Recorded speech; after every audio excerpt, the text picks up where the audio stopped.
하나님 말씀을 봅니다. 하나님 말씀은 창세기 12장 10절부터 13절까지입니다. 교독하시겠습니다. 제가 10절을 교독합니다. 그 땅에 기근이 있으므로 아브라함이 애굽에 우거하려 하여 그리로 내려갔으니 이는 그 땅에 기근이 심하였음이라. 그가 애굽에 가까이 이를 때에 그 안에 사내도로 말하되 나 알기에 그대는 아리따운 덩이니라. 애굽 사람이 그대를 볼 때에 이르기를 이는 그의 아내라 하고 나를 죽이고 그대는 살리리니 원컨대 그대는 나의 누이라 하라. 그리하면 내가 그대로 인하여 안전하고 내 목숨이 그대로 인하여 보존하겠노라 하니라. 아멘. 기도하겠습니다. 아버지 하나님 감사합니다. 이 시간에 저희들이 창세기 12장 10절부터 13절에 있는 말씀을 가지고 아버지의 그 진정한 섭리와 뜻을 알기를 원하오니 저희들의 그 깊고 오면한 세계로 갈 수 있도록 귀를 여시고 눈을 여시고 또 명철과 총명을 다해 주시옵소서. 그래서 우리가 아버지의 말씀을 정확하게 알고 아버지의 뜻을 헤아리는 귀한 믿음의 삶이 될 수 있도록 도와주시옵소서. 주께 모든 것 부탁하오며 예수님의 이름으로 기도하옵나이다. 아멘. 오늘 말씀 제목은 기근이 그 땅에 있으므로, 기근이 그 땅에 있으므로 그렇습니다. 여기 바이시 오는 있을 것이다. 미연이죠. 있을 것이다. 뭐가 있냐? 라하브, 여기 기근입니다. 기근, 굶주림이 있을 것이다. 어디에? 그 땅 안에. 이 땅은 이제 우리 마음 땅을 가리키죠. 마음 땅에 기근이 있다. 이런 것은 우리가 하루 밥 3끼 먹는 그것이 없어 기근이 아니라 하나님의 말씀이 내 안에 없을 때 나타나는 그것을 말해 주고 있습니다. 근데 하나님 말씀이 내 안에 다 떨어지면 어떤 증상이 일어나는 거면요. 실제 배가 고파요. 그리고 육적으로 음식을 많이 먹어도 뭐 허전하고 또 뭐가 먹을 게 없나 찾게 된다는 거죠. 그런데 내 안에 영적인 말씀이 가득히 채워져 있으면 실제 육적인 밥을 안 먹어도 배고플 줄 몰라요. 그래도 때가 되면은 밥 한 것을 다 먹는 것이 바로 그 영적인 그 어떤 그 충만한 말씀이 충만한 것을 아니면 충만하지 않은 것을 나타내는 것으로 할 수가 있겠습니다. 그러면 이제 실제 이걸 아브라함이가 가나안 땅에 들어가서 통과됐죠. 그리고 제 1인자로서 가르친 자로서 1인자가 됐고, 그래서 이제 거기에 장막을 치고 거하면서 단을 쌓잖아요. 단을 쌓고 여호와 이름을 불렀죠. 그래서 단을 쌓고 보니까 서쪽은 어디죠? 베델 아닙니까? 가야 될 곳이잖아요. 그리고 동쪽을 바라보니 뭐가 있어요? 아이, 자네돔이라고 그러잖아요. 그것이 있었다. 그리고 이제 또 여호와 이름을 부르며 이제 어디 가시고 점점 남방으로 갔다 그랬습니다. 그러니까 이제 심령 자체가 이제 거의 이제 육의 속성이 없어지고 영적인 속성 이제 계속 이제 성장해 가는 가운데 육의 모습을 좀 없어져 가는 것을 보여주고 있잖아요. 근데 이렇게 오다 보니 뭐가 왔느냐? 그 땅에 흉년이 왔다는 사실이잖아요. 이 땅이 어느 땅입니까? 가나안 땅이죠? 네, 가나안 땅입니다. 그럼 가나안 땅에 흉년이 왔다고 하는 것은 뭘 가리킵니까? 우리가 실제 가나안은 낮춤이죠.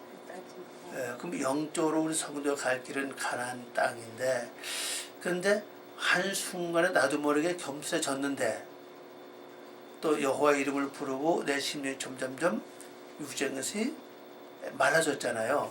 그 영적으로 조금씩 높아짐으로 말미암아 나도 모르게 또 뭐가 왔냐? 흉년이 왔죠. 흉년이 왔다는 것은 정상적인 그 낮춤이 아니라 나도 모르게 교만해져 가고 있고 나도 모르게 거만해지고 자만해지고 그런 것이 이제 오게 된다는 걸 보여주고 있죠. 이게 이제 영적으로 우리가 보여준 하나의 예표 아니겠습니까? 그렇다면 이제 우리가 여기서 해결하는 방법이 뭐냐는 거죠. 해결하는 방법은 단순히 이제 이들이 어떻게 해야 될 것이냐 하는 겁니다. 그래서 여기 이제 10절 말씀이 어떻게 나와 있습니까? 그 땅에 기근이 있으므로 아브라함이 애굽에 우거하려 하여 그리로 내려갔으니 이는 그 땅에 기근이 심하였습니다. 그래서 이거 번역해 보면요. 그리고 그 땅에 기근이 있으므로 아브라함이 애굽에 머물 곳을 향하여, 애굽은 이제 고통과 요새야 되는 곳이라고 했죠. 자, 그러면 여기서 우리가 그냥 갔으면은 애굽은 고통과 근심, 뭐 고난, 그걸 가리키는데, 가나안 땅에 흉년이 왔기 때문에 이들이 애굽에 가는 목적이 뭡니까? 보호받으러 가잖아요. 그러니까 여기서 이 많은 단어들 중에서 요새화된 것을 선택해야 된다는 사실이죠. 왜? 보호받으러 가니까.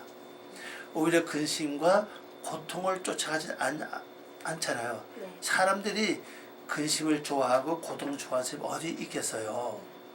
그러나 지금 현재 머물고 있는 그 땅이 흉년이 오니까 이들은 이제 보호받기 위해서 애굽으로 간다는 사실이죠, 지금요. 그래서 그것을 향하여 이제 그리로 내려갔으니 그 땅에 기근이 심하였기 때문이다. 기근이 많았기 때문에 결국 그쪽으로 내려가게 됐다는 사실입니다. 자, 그러면 이제 우리 여기서 가만히 보세요. 아브라함은 내려갔는데 간에 있는 사람들은 애굽에 내려가지 않죠, 그죠? 네.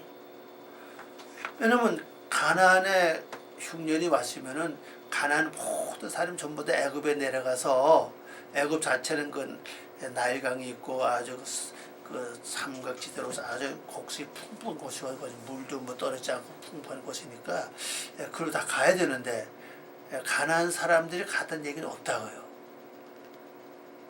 아브라함만 갔잖아요. 아브라함 가정만 갔잖아요. 이걸 놓고 볼 때 또 아브라함의 가정이 가는 중에도 누가 가지 않았죠? 네. 롯을 데려가지 않았잖아요, 보면요. 가만히 이 말씀을 가만히 이렇게 읽어보면 롯이 같이 갔던 말은 없어요, 보니까요. 아내 사례와 더불어서 간 것밖에 없습니다. 그럼 이제 이런 걸 놓고 볼 때 결론적으로 가나안에서 일어난 사건이지만 영적으로 갈 수 있는 아브라함이 이 행동을 우리가 보여준 것은 우리가 신앙생활 중에서 나도 모르게 이런 것을 겪게 된다. 내가 겪는다고해서 다른 사람 다 겪는 게 아니고 다른 사람은 겪지 않지만은 나는 겪을 수 있다. 또 나는 겪지 않아도 다른 사람은 겪을 수 있다. 이렇게도 볼 수가 있잖아요. 그렇죠? 영적으로 볼 것 같으면은. 그래서 이들이 여호와 이름을 부르면서 간 곳이 어디로 갑니까? 남방으로 이제 점점씩 갔잖아요. 네. 남방이라는 뜻이 애굽은 좀 달라요, 그죠? 그건 발상 마른 땅 아닙니까? 그리고 내려갔는데, 그리고 가다 보니까 결론적으로는 어느 정도 때가 지나니까는 뭐가 이제 부족하다는 사실이죠. 뭐가 부족할까 한 것 같아요. 흉년이 왔으면은 집안에 금은 부화가 많다면은 걱정할 거 없죠, 그죠? 금은 부화 중에서 조금 처분해서 양식을 사 먹으면 되지 않습니까? 그러니까 가만히 보면은 그것도 없는 것 같아요. 물론 아브라함이가 갈 때 우르를 떠날 때는 거기서 모은 많은 재물을 가져왔다 그랬잖아요. 성경 말씀 뭐 앞에 우리가 볼 것 같으면 많이 가져왔는데, 그러면 이것이 결론적으로 영적으로 우리가 가야 될 어떤 방향을 지금 제시해주고 있다는 것을 보여주고 있죠, 지금요. 자, 그럼 이제 가는 땅 이제 내려갔습니다. 이들이 가는 땅 내려가서, 그 다음에 이제 그 11절 말씀을 보면 이렇습니다. 그가 애굽에 가까이 이를 때에 그 아내 사례더라 말하되 나 알기에 그대는 아리따운 여인이라.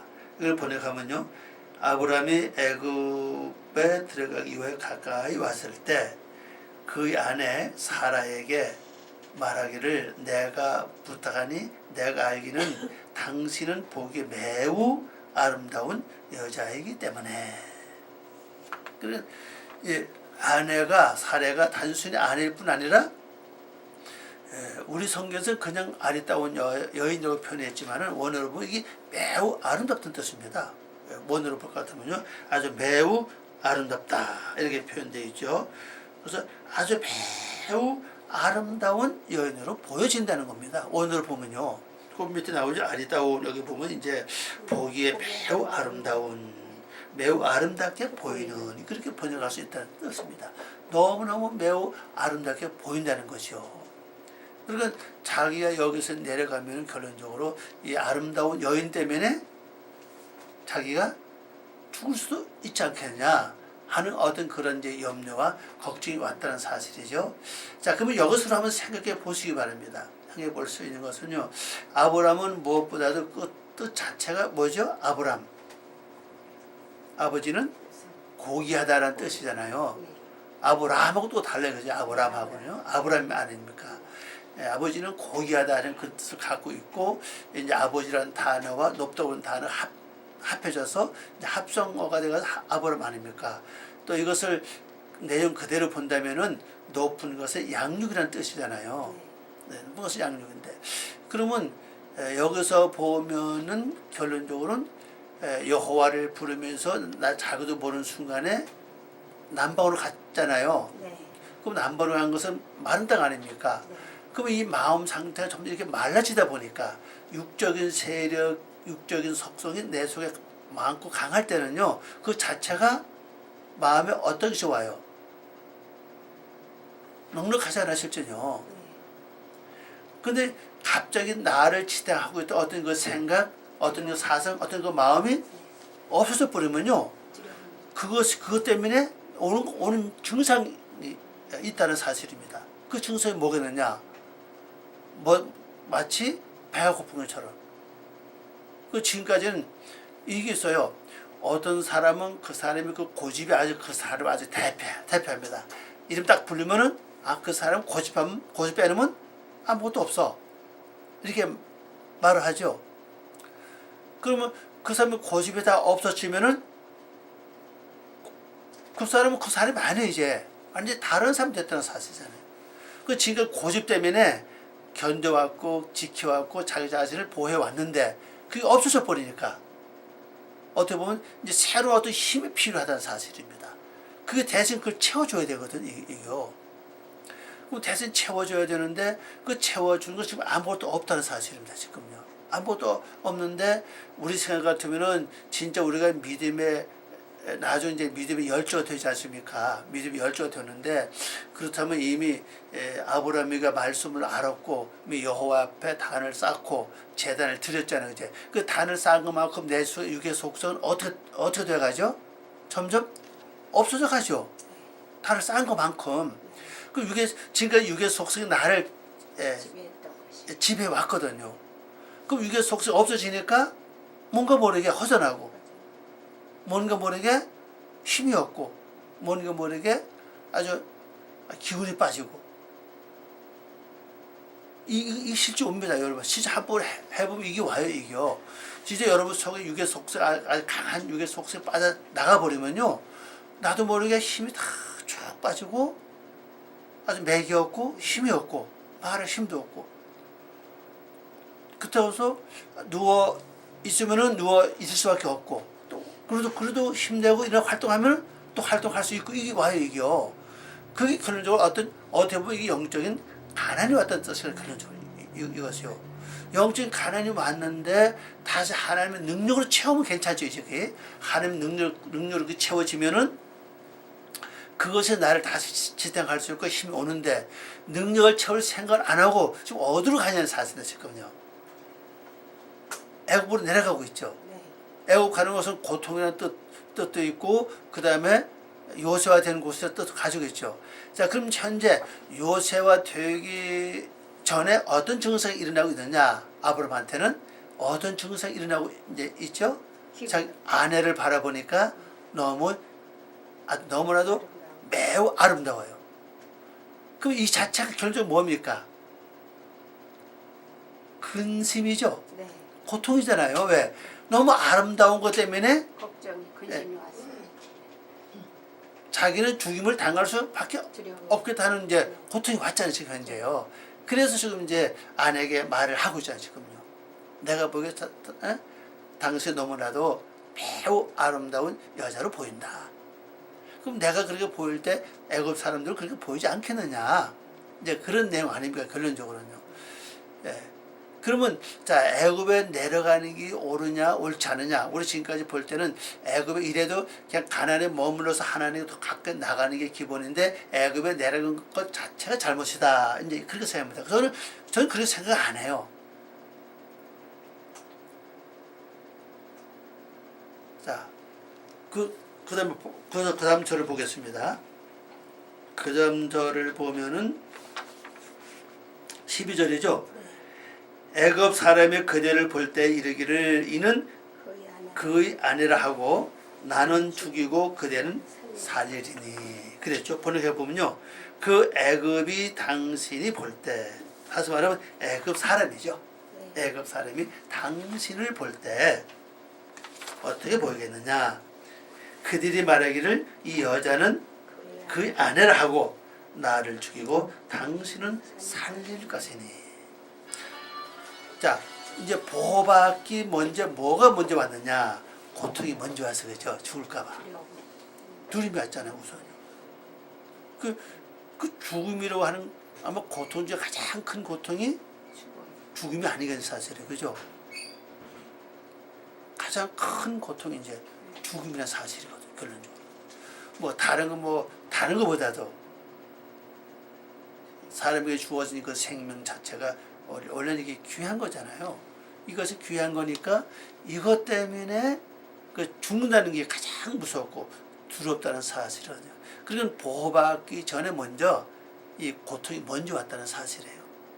그래서 이 애굽이라고 하는 단어 속에 제가 이제 여기 집어넣기를 고통을 넣고 그다음 여호수아가 된 곳을 집어넣었잖아요. 원인이 있는 거예요. 그리고 완전히 내가 여호수아 된 곳을 보호받으려면은 이 고통이 먼저 온다는 사실이라고 이게요. 그럼 영적 삶도 마찬가지거든요. 영적 삶도 새로운 하나님의 축복 속에 가기 직전에 먼저 뭐가 오느냐? 고통이 먼저 온다는 사실이죠. 저 고통 어떤 고통이었습니까? 일반적으로 하는 것은 다른 데보다 기도도 더 많이 해야 될 것이고 믿음을 더 많이 내가 가져야 될 것이고 뭔가 모르게 더 열심히 해야 된다는 사실이에요. 그리고 어떤 노력과 힘과 기도와 열심히 이 전부 되지 않고는 새로운 세계를 맞이할 수 없다는 사실이거든요. 이 세상 모든 삶 전체 다 그렇잖아요, 그죠? 가만히 있는데 뭐 이렇게 호박이 너물째 굴러오는 그렇게 많지 않다는 사실이죠. 거의가 어떤 노력과 결과에 의해서 어떤 열매가 오게 돼 있지 그냥 가만히 있는데 오는 건 거의 없다는 사실이거든요. 그러면 영적 세계에 우리 돌아가는 데는 이러한 어떤 고통을 먼저 겪게 된다. 고통이 정신적인 고통이든 육체적인 고통이든 아니면 어떤 노동적인 고통이든 아니면 옛날에 갖지 않았던 어떤 새로운 방식이잖아요. 새로운 방식을 갖든 간에 이게 나에게 고통을 온다는 사실이 결론적으로 얘기해요. 기쁘고 즐거워서 하는 것도 많겠지만 결론적으로는 이렇게 안 하면 안 되니까 이걸 안 하면 도저히 새로운 세계를 갈 수 없으니까 내가 힘이 들어도 뭐 철회를 한다. 철회보다 편한 건 철 안 하고 편히 쉬는 게 자연이 훨씬 편하잖아요. 그죠?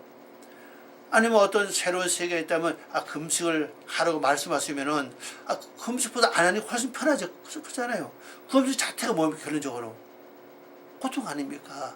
그래 이걸 통해야 이제 새로운 그 축복의 세계가 올 수 있다는 걸 우리가 보여주고 있다는 사실입니다. 그런데 지금 아브라함이 온 고통은 뭐냐?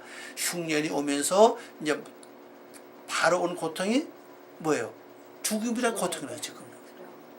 죽음이란 것은 자기 아내가 너무나도 예쁘고 아름다우니까 남편이 보기에도 너무 예쁘고 아름다우니까 애국 사람이 볼 때는 너무 예쁘다. 그리고 이 여자는 이 사람의 아내니까 남편을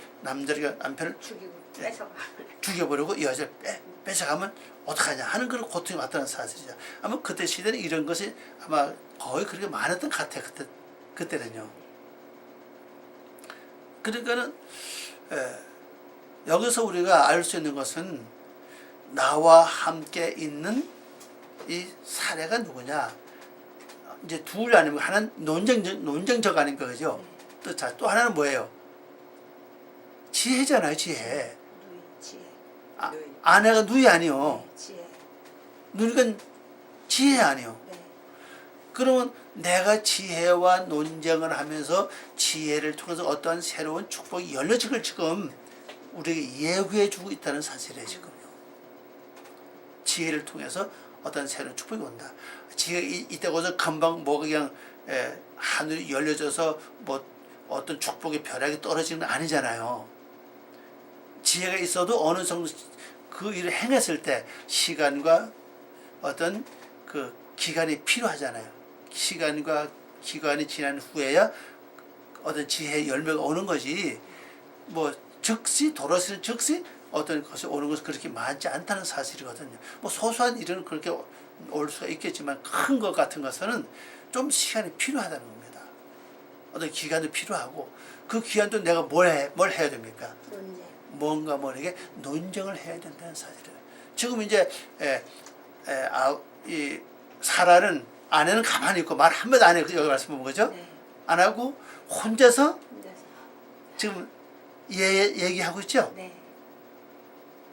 그 우리 속에 마찬가지. 우리도 마찬가지. 가만 보면 그래요. 가만 보면요, 내 속에는 지혜는 가만히 있어요.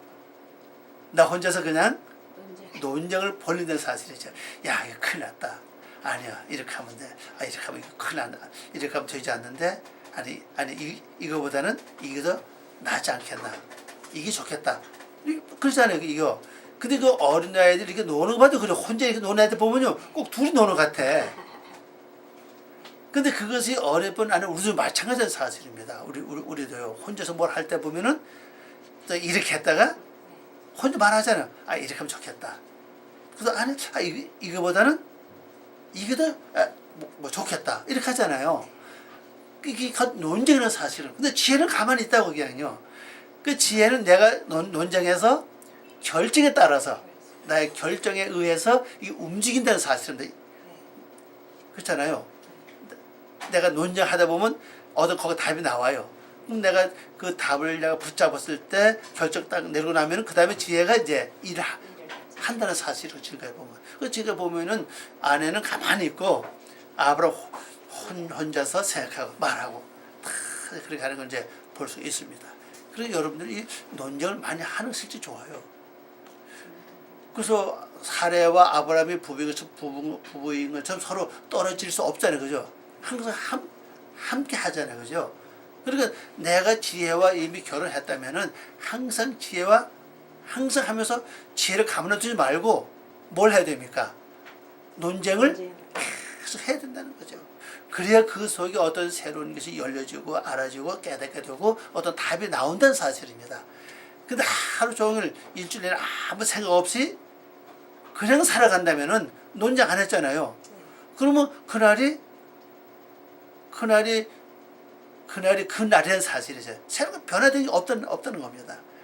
인생을 살아가는데 날마다 어떤 하루를 지나고 나면은 어떤 변화가 일어날 때 참 재미가 있잖아요, 보면요.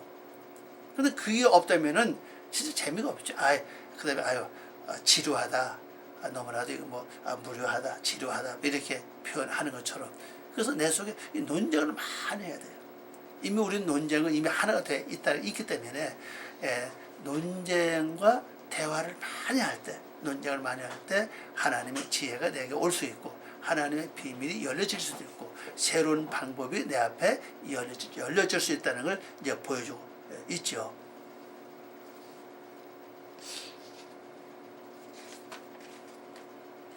그 다음에 13절 말씀을 보겠습니다. 뭐라고 그랬냐? 원컨대 그대로 나의 누이라 하라. 근데 이건 거짓말은 아니죠? 네. 사실 누이잖아요. 예, 누이라 하라. 그리하면 내가 그대로 인하여 안전하고 내 목숨이 그대로 인하여 보존하겠노라 하니라. 번역해 보면요, 원하건대 당신은 나의 누이라 하라. 그리하면 당신으로 인하여 나에게 좋고 당신으로 나의 생명이 살 것이라 하니라. 그랬습니다. 우리 말로 보존한다고 이 말은 산다는 뜻입니다. 산다. 그렇게 돼 있죠. 또 안전하다. 안전하다고 하는 이 단어의 뜻은 이건 이타브라고 하는 글자인데, 이건 이제 좋다, 건강하다, 보다 좋다, 기분이 좋다, 뭐 즐겁다 그런 뜻이에요. 근데 우리말은 이제 안전하다 이렇게 번역했죠. 네, 좋다는 것입니다. 네, 그렇게 이제 번역을 해서 나타낸 걸 볼 수 있습니다. 그럼 이건 이제 마지막 결론이 뭐냐?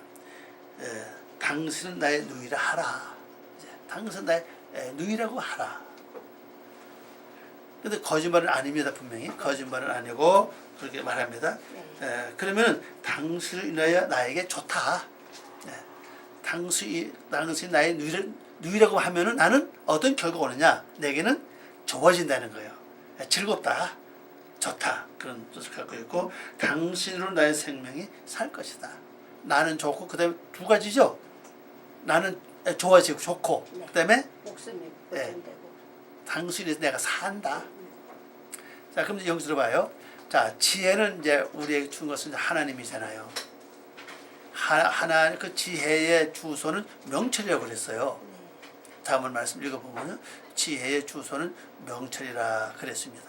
그러면 지혜가 있는 그곳이 명철 아닙니까? 그럼 내가 지혜와 대화를 계속하고 그 다음에 지혜의 그 영향력이 내게 오면은 나는 결론적으로 어떤 사람이 될 수 있느냐? 명철한 사람이 될 수 있다는 뜻이거든요. 결론적으로 볼 때는요. 그럼 명철한 사람이면 이 세상에 사는데 부족함이 없잖아요. 영적을 깨닫는 데도 그렇고 하늘의 비밀을 깨닫는 데도 그렇고 또 새로운 하나님의 섭리를 아는 데도 그렇고 놀라운 그 역사가 일어나게 된다는 걸 이제 우리에게 보여주고 있죠. 이제 그러니까 이제 오늘 우리 여기서 알 수 있는 것은 이제 내게 있는 이미 우리가 지혜와 더불어 결혼했으니까 그럼 내가 지혜를 어떻게 활용할 것이냐 하는 걸 보여주고 있다고 저는 생각을 합니다. 그럼 지혜를 활용하는 방법은 날마다 논쟁을 해야 된다는 거죠. 지혜한테 논쟁을 해야 되고 그 다음에 지혜는 나의 누이다. 나의 누이는 자 부부는 어떻습니까? 부부하고 누이 차이는 어떤 차이예요? 누이는 싸우고 지지고 볶고도 언제든지 누이죠. 누이예요, 그죠? 영혼을 바뀌지 않아요, 그죠? 같은 형제 자매 아닙니까? 결론적으로는요. 근데 아내는 아니에요. 돌아서면 네. 남이죠. 아내는 돌아서면 남이라는 사실입니다. 그러면 근본적으로 자매는 누이는 나의 권력이라는 사실이에요. 권력 친척이라는 사실이거든요. 그죠? 나의 권력 친척은 싸워도 미워도 항상 거기서 더 벗어나지 않는다는 겁니다. 그 아내는 아니에요. 돌아서면은 영원히 아주 원수가 될 수도 있다는 사실이거든요. 자, 그러면 여기서 비밀이 뭐냐? 자, 아내를 누이라고 하라. 그 어떤 비밀을 가지고 있지? 이제 제가 설명해서 앞에 설명했잖아요. 원수가 예, 영원히 장수가 나와는 원수 될 수 없다. 왜? 원인은 뭐냐? 나하고 권력 친척이니까 적이 될 수 없다는 얘기예요. 그래 아내는 돌았으면은 남이 될 수 있다는 뜻이라고 얘기하셨거든요.